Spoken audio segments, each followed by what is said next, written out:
This video is to announce two major updates to courses for online and Akron faculty.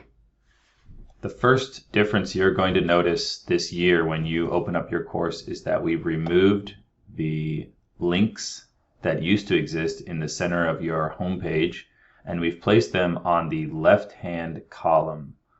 One thing that we'd like you to do when you get into your course is go to your settings, go to navigation, and rearrange these left-hand navigation panes to reflect the frequency of use for students. So a good rule of thumb is that resources are more important or more often used than policies. So anything that says resource should go up. Anything that says policy should go down. If you're not using the course media or the credentials thing, very unlikely, then you should put that down.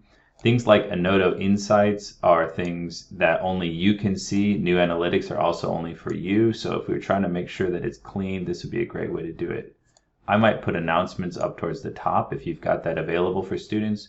Then we have modules, grades, people, research, so that's the library, bookstore, writing lab, and then we have policies. So of course policies are least likely to be used, and once you've got that set up, go ahead and click save. The second major thing that we should look at is the addition of Dropout Detective to your courses. If you click on Dropout Detective,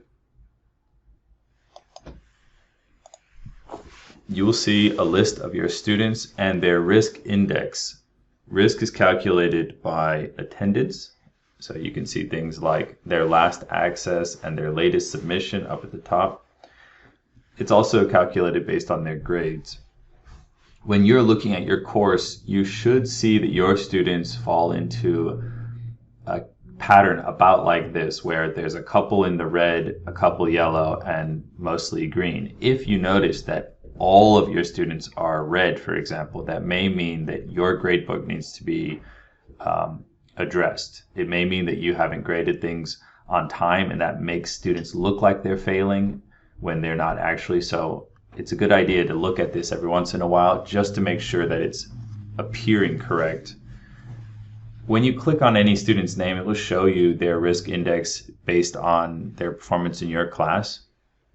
And you can see things like if they have any missing assignments, what their current grade is, when they last accessed the course. If we go to notes, you can see that there are tags here.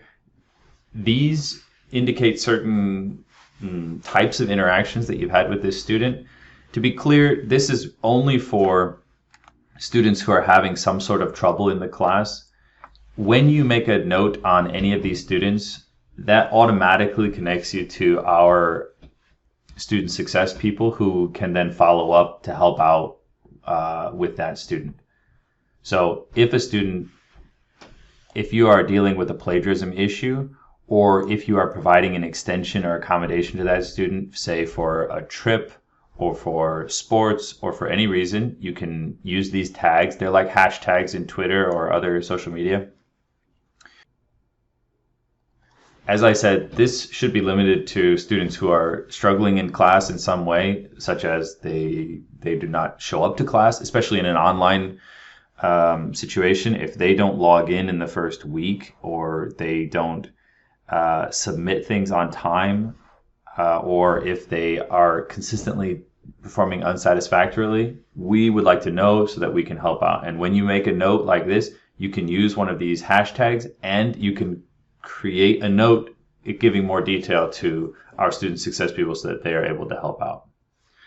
So that tool right there is a great way to observe your student behavior in the class to get a better picture of how they are accessing the course and how they're doing overall, and also a good way to communicate with student success about those students and make sure that those students are getting the support that they need.